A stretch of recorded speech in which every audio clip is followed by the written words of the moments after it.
बिस्मिल्लाहिर्रहमानिर्रहीम। उम्मे रुबाब चांडियो केस यकीनन आपने सोशल मीडिया के ऊपर कहीं ना कहीं इसके मुतल्लिक ज़रूर पढ़ा होगा। कानूनी तौर के ऊपर ये बड़ा दिलचस्प और थोड़ा सा हैरान कुन केस है।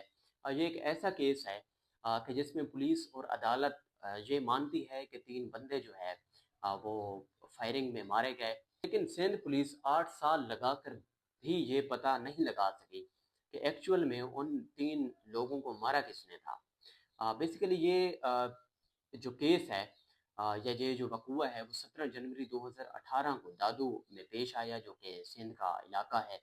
वहाँ पे जो है वो 3 लोग, जिनमें मुख्तियार चांडियो, करमुल्ला चांडियो और एक काबिल चांडियो, जो कि उम्र बाप के एक वालिद साहब थे, एक दादा थे और एक चचा थे। बेसिकली 6 अफराद की जानिब से इनके ऊपर हमला किया गया।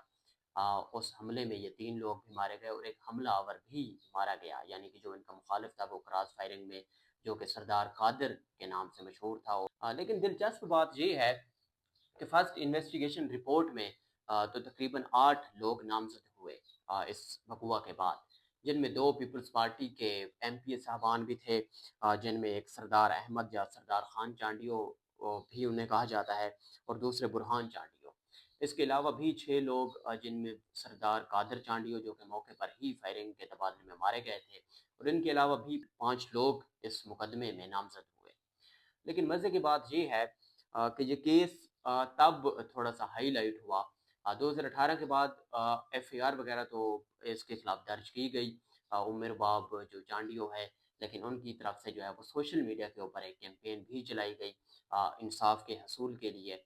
पहले पहल तो वही, जो पुलिस एक रवायती अपनी कार्रवाई करती है, तो चूंकि वो फिर सरदार भी थे, और सिंध में आप अंदाज़ा लगा सकते हैं कि किस कदर वहाँ पे बटेरी और जो सरदार हैं उनका जो है वो एक ताकतवर लोग माने जाते हैं, और पुलिस जो है वो ज़ाहिर सी बात है कतराती है उनके खिलाफ कोई भी कार्रवाई करने से। तो 2018 और 2 से लेकर 2020 तक ये केस चलता रहा। उनमें जो 2 एमपीएस साहबान थे, वो भी तब तक उस मुकदमे में नामज़द थे। उसके बाद सिंध पुलिस की जानिब से एक जेएटी तश्कील दी गई इस मुकदमे की इंक्वायरी के लिए। लेकिन 2020 में जाकर सिंध पुलिस की जो इंक्वायरी रिपोर्ट थी, उसमें जो 2 एमपीएस साहबान थे, उनको जो है वो बेगुनाह करार दिया गया, क्योंकि वो मौके पर भी मौजूद नहीं थे, और पुलिस ये भी साबित करने में नाकाम रही कि वो जो 2 एमपीएस साहबान थे, वो ही इस जो है वो सारी कार्रवाई के पीछे जो है वो उसके मास्टरमाइंड थे। लेकिन इस मुकदमे ने हाइप तब पकड़ी जब ये केस सुप्रीम कोर्ट गया। आपने एक वायरल वीडियो भी देखी होगी उमर बाब चांडियो की, जो कि नंगे पाँव सुप्रीम कोर्ट जाती है इंसाफ के लिए। वहाँ पर उनकी तरफ से धरना भी दिया जाता है, जिसके बाद उस वक़्त के चीफ जस्टिस जस्टिस गुलजार अहमद साहब जो हैं वो उनको मुलाकात के लिए बुलाते हैं और उनको यकीन दहानी कराते हैं कि जिनके ऊपर भी उनको शक है कि वो उनकी फैमिली के कत्ल में मुलव्विस हैं, तो उन सबको जो है वो मुकदमे में नामज़द किया जाएगा। तो उसके बाद जो है वो अगेन पुलिस जो है वो दोनों एमपीएस साहबान को दोबारा से जो है वो एक नई एफआईआर के अंदर नामज़द कर देती है। तो ये फिर इंक्वायरी चलती है। हाँ, एक बात ये है कि सुप्रीम कोर्ट की तरफ से किसी को भी गिल्टी या कसूरवार नहीं ठहराया जाता, और ना ही किसी अदालत की तरफ से। लेकिन ये केस फिर चलता रहा तकरीबन 6 साल 2020 के बाद भी। ट्रायल कोर्ट दादू में जो है वो इसकी 200 प्लस समातें हुई।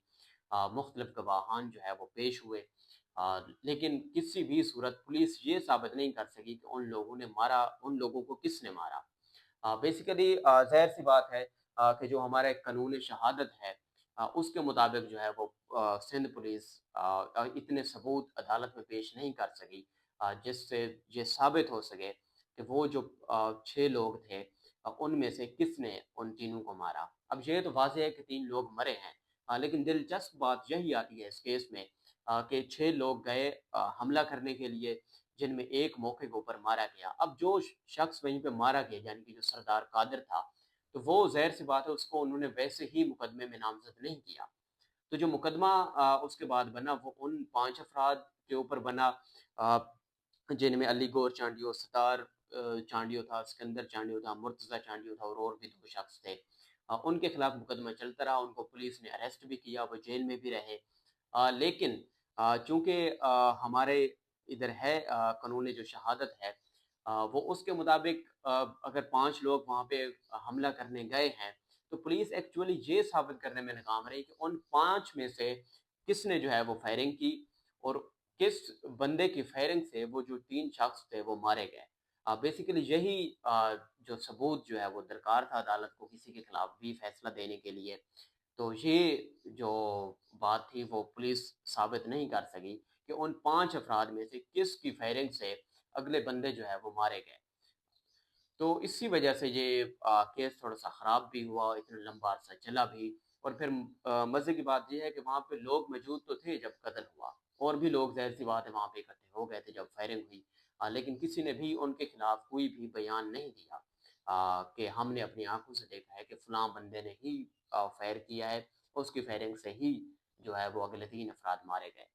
ایک اور بات یہ بھی کہی جاتی ہے کہ جو 2 ایم پی ایس صاحبان تھے، کچھ جو ہیں وہ لوگوں کی طرف سے کہ وہ بھی موقع کے اوپر موجود تھے، تو یہ بات بھی کنفرم ہے کہ وہ جو 2 ایم پی ایس صاحبان تھے وہ اس وقت ظاہر سی بات ہے موقع کے اوپر موجود نہیں تھے۔ ان کے اوپر ایلیگیشن یہ تھا کہ وہ صرف ماسٹر مائنڈ تھے اس کے پیچھے، انہی کے کہنے کے اوپر ہی ان 6 افراد نے ان 3 لوگوں کے اوپر حملہ کیا تھا۔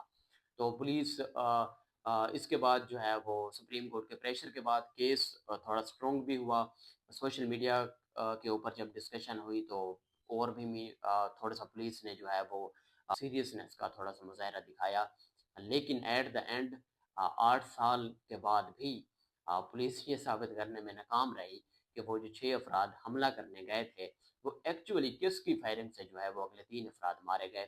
اور چونکہ ہمارا قانون کہتا ہے، قانون کے اندر لکھا ہوا ہے کہ ہمیشہ جو ہے وہ شک کا جو فائدہ ہے وہ ہمیشہ ملزم کو ہی دیا جاتا ہے، تو اسی شک کا فائدہ اٹھاتے ہوئے وہ دوسرے جو 5 افراد تھے وہ بھی بری ہو گئے، اور جو 2 ایم پی ایس صاحبان تھے وہ بھی اس کیس سے مکمل طور پر بری ہو گئے۔